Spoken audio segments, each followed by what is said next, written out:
ಶ್ರೀ ಗುರುಭ್ಯೋ ನಮಃ. ಕ್ಷೇಮ ಮಾರ್ಗ ಯೂಟ್ಯೂಬ್ ಚಾನಲ್ಗೆ ಸ್ವಾಗತ. ಜಗತ್ತಿನ ಮಾನವ ಕೋಟಿಗೆ ಕಲ್ಯಾಣ ಆಗಲಿ ಅಂತಕ್ಕಂಥ ದೃಷ್ಟಿಯಿಂದ ಆ ಭಗವಂತನ ಮುಖಕಮಲದಿಂದ ತ್ರಯೀ ಎಂದು ಪ್ರಸಿದ್ಧವಾದಂಥ ವೇದರಾಶಿ ಹೊರಹೊಮ್ಮಿತು ಎಂಬ ವಿಷಯವು ಎಲ್ಲರಿಗೆ ತಿಳಿದಿದ್ದೇ ಇದೆ. ಆ ವೇದರಾಶಿ ಸಾಮಾನ್ಯರಿಗೆ ಅರ್ಥೈಸಿಕೊಳ್ಳಲಿಕ್ಕೆ ಕಷ್ಟ ಸಾಧ್ಯವಾಗಿದ್ದರಿಂದ ಯಾಜ್ಞವಲ್ಕ್ಯರೇ ಮೊದಲಾದಂಥ ಋಷಿಶ್ರೇಷ್ಠರು ಅದರ ಸಾರವನ್ನು ಸ್ಮೃತಿಯ ರೂಪದಲ್ಲಿ ತಂದುಕೊಟ್ಟಿದ್ದಾರೆ. ಶ್ರುತಿ ಸ್ಮೃತಿ ಮೊದಲಾದವುಗಳಿರ್ತಕ್ಕಂಥ ಆಚಾರ ವ್ಯವಹಾರಗಳು ಭಗವಂತನ ಆಜ್ಞೆಯ ರೂಪದಲ್ಲಿದ್ದರಿಂದ ಭಗವಂತನ ಆಜ್ಞೆಯನ್ನು ಪಾಲಿಸುವುದರಿಂದ ಅವನ ಅನುಗ್ರಹವೇ ದೊರೆಯುತ್ತದೆ ಎಂಬ ನಂಬಿಕೆಯಿಂದ ಆ ಶ್ರುತಿ ಮೊದಲಾದಂಥ ಗ್ರಂಥಗಳಿರ್ತಕ್ಕಂಥದ್ದನ್ನು ನಾವು ಅನುಸರಿಸಿಕೊಂಡು ಹೋಗಬೇಕಾಗ್ತದೆ. ಅತೀತಾನಾಗತ ಜ್ಞಾನಿ ತ್ರೈಲೋಕ್ಯೋದ್ಧರಣಕ್ಷಮ ಏತಾದೃಶೋಪಿ ನಾಚಾರಂ ಶ್ರೌತಂ ಸ್ಮಾರ್ತಂ ಪರಿತ್ಯಜೇತ್ ಅಂತ ಹೇಳ್ತದೆ ಒಂದು ವಾಕ್ಯ. ಭೂತ ಭವಿಷ್ಯತ್ ಜ್ಞಾನಿಯಾಗಿ 3 ಲೋಕಗಳನ್ನು ಉದ್ಧರಿಸುವಲ್ಲಿ ಸಮರ್ಥನಾದಾಗ್ಯೂ ಕೂಡ ಶ್ರುತಿ ಸ್ಮೃತಿಗಳಲ್ಲಿ ಹೇಳಿದ ಕ್ರಮಗಳನ್ನು ಯಾವ ಕಾಲಕ್ಕೂ ಬಿಡುವಂತಿಲ್ಲ ಅಂತ. ಆದ್ದರಿಂದ ಆಸ್ತಿಕತೆಯನ್ನು ನಮ್ಮದಾಗಿಸಿಕೊಂಡು ನಾವು ಯಾಕೆ ಬದುಕಬೇಕು ಅಂತ ಹೇಳಿದರೆ, ಈ ಆಸ್ತಿಕತೆ ಅನ್ನುವಂಥದ್ದು ಸಮಾಜದಲ್ಲಿ ನೀತಿ ನಿಯಮ ನಿಯಂತ್ರಣಗಳಿಗೆ ಇಂಬು ಕೊಟ್ಟು ಶಾಂತಿ ನೆಮ್ಮದಿ ನೆಲೆಸುವಂತೆ ಮಾಡುವುದರಿಂದ ಆಸ್ತಿಕನಾಗಿರುವುದೇ ಕ್ಷೇಮ. ಶ್ರೀರಾಮನನ್ನು, ಕೃಷ್ಣನನ್ನು, ಶಂಕರಾಚಾರ್ಯರನ್ನು, ಮಧ್ವಾಚಾರ್ಯರನ್ನು, ಬಸವ ಬುದ್ಧರನ್ನು ಆಡಿಕೊಳ್ಳುವರಿದ್ದಾರೆ. ಯಾವ ಕಾಲದಲ್ಲಿ ಯಾವುದಕ್ಕೆ ಪ್ರಾಮುಖ್ಯತೆ ನೀಡಬೇಕಿತ್ತೋ ಅದಕ್ಕೆ ಒತ್ತು ಕೊಡುವ ಪುರುಷನೊಬ್ಬನ ಅವತಾರವಾಗುತ್ತದೆ. ಅವ ತನ್ನ ಕಾರ್ಯವನ್ನು ಮಾಡಿ ನಿರ್ಗಮಿಸುತ್ತಾನೆ. ಆದ್ದರಿಂದ ಅವ ಅದನ್ನು ಹೇಳಲಿಲ್ಲ, ಇವ ಇದನ್ನು ಹೇಳಲಿಲ್ಲ ಅಂಥೇಳಿ ಅವ್ರನ್ನ ಬೈಯೋದು ಇವ್ರನ್ನ ಬೈಯೋದು ನಮಗೆ ಪಾಪದ ಗಂಟು ಕಟ್ಟಿಕೊಳ್ಳೋಕ್ಕೆ ಅವಕಾಶ ಮಾಡಿಕೊಡ್ತದೆ. ಜಗನ್ನಿಯಾಮಕನಾದಂಥ ಭಗವಂತ ಜಾತಿ ಕುಲ ನೋಡಿ ಸಹಾಯಕ್ಕೆ ಬರುವುದಿಲ್ಲ ಅನ್ನುವುದನ್ನು ರಾಮಾಯಣ ಮಹಾಭಾರತ ಭಾಗವತ ಮುಂತಾದ ಗ್ರಂಥಗಳ ಮೂಲಕ ತಿಳಿದುಕೊಂಡಿದ್ದೇವೆ. ಗಜೇಂದ್ರ ಒಂದು ಆನೆ.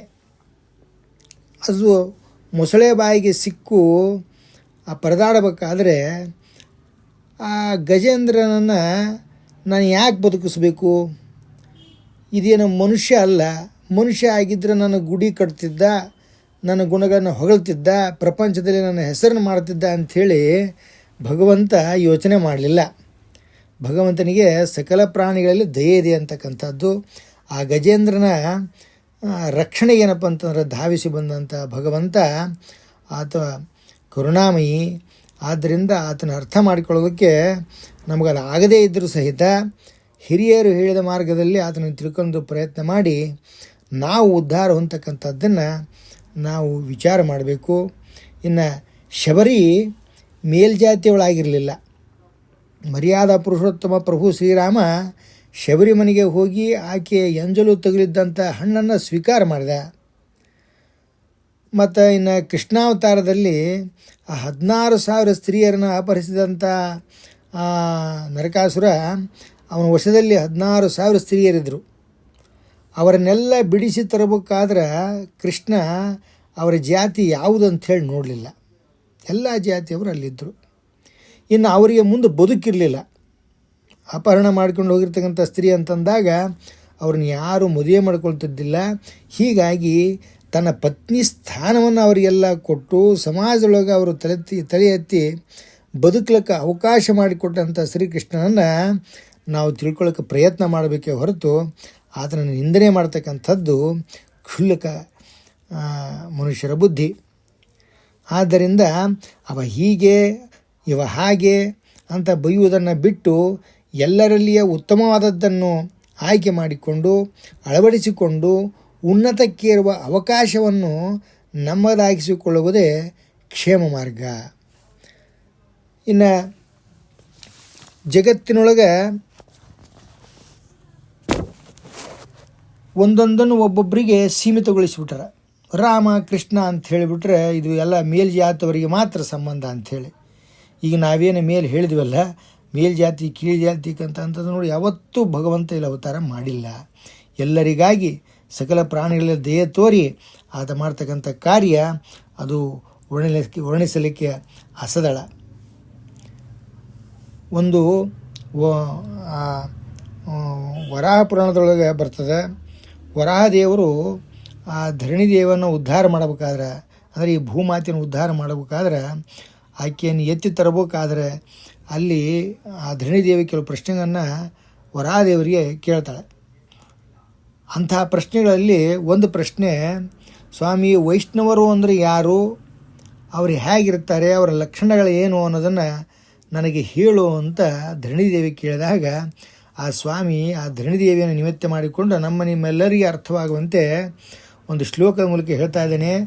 ನ್ಯಾಯಾಗತ ಧನಸ್ತತ್ವ ಜ್ಞಾನನಿಷ್ಠೋ ಅತಿಥಿ ಪ್ರಿಯ ಶ್ರಾದ್ದಕೃತ ಸತ್ಯವಾದಿ ಚ ಗೃಹಸ್ಥೋಪ್ಯಥವಾ ಯತಿ ಬ್ರಹ್ಮಚಾರಿ ವನಸ್ಥೋ ವಾ ಬ್ರಾಹ್ಮಣ ಕ್ಷತ್ರಿಯೋಪಿ ವಾ ವೈಶ್ಯಶೂದ್ರೋರುಲೋಮೋ ವಾ ವಿಲೋಮೋ ವಾಥ ಮಾನವ ವೈಷ್ಣವ ಪ್ರೋಚ್ಯತೆ ದೇವಿ ತದ್ವಿರುದ್ಧೋ ಹವೈಷ್ಣವ ಅಂತ.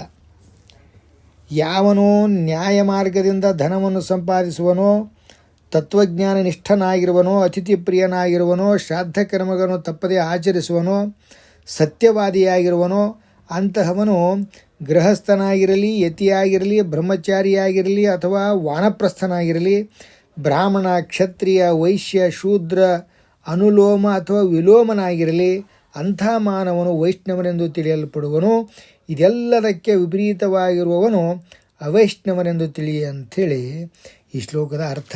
ಅಂದಾಗ ಇಲ್ಲಿ ವೈಷ್ಣವನಾಗಲಿಕ್ಕೆ ಎಲ್ಲರಿಗೂ ಅವಕಾಶ ಇದೆ. ಅದಕ್ಕೆ ಜಾತಿ, ಕುಲ, ಇನ್ನು ಧರ್ಮ, ಇನ್ನೊಂದು ಪಂಗಡ, ಮತ ಯಾವುದು ಬೇಕಾಗಿಲ್ಲ.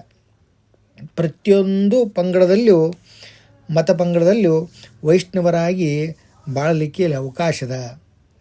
ಇದನ್ನು ತಿಳ್ಕೊಂಡು ನಾವು ಹೇಗೆ ಈ ಮಾನವ ಜನ್ಮದಲ್ಲ ಶ್ರೇಯಸ್ಸನ್ನು ಸಾಧಿಸಿ ಈ ರಹಸ್ಯವನ್ನು ತಿಳ್ಕೊಂಡು, ಸೃಷ್ಟಿಯ ರಹಸ್ಯವನ್ನು ತಿಳ್ಕೊಂಡು ನಾವು ಉನ್ನತಿಯನ್ನು ಸಂಪಾದಿಸಬಹುದು ಅನ್ನೋದನ್ನು ಹೇಳಲಿಕ್ಕೆ ಪ್ರಯತ್ನ ಮಾಡ್ತಾ ಇದ್ದೇನೆ. ಹೇಳೋದು ಕೇಳೋದೆಲ್ಲ ದೊಡ್ಡ ದೊಡ್ಡವರು ಹೇಳ್ತಾರೆ. ನನ್ನ ವಿಚಾರಧಾರೆಗಳು ಹೀಗವ.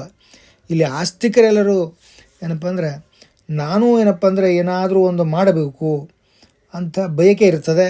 ಆದರೆ ಇದು ನನ್ನ ಸಂಬಂಧ ಇಲ್ಲೇನೋ ಅಂತಕ್ಕಂಥ ವಾತಾವರಣ ಇಲ್ಲಿ ಸೃಷ್ಟಿಯಾಗಿದ್ದರಿಂದ ಇದರಿಂದ ಎಲ್ಲರೂ ಅನೇಕರು ಏನಪ್ಪ ಅಂದ್ರೆ ಚ್ಯುತರಾಗಿದ್ದಾರೆ.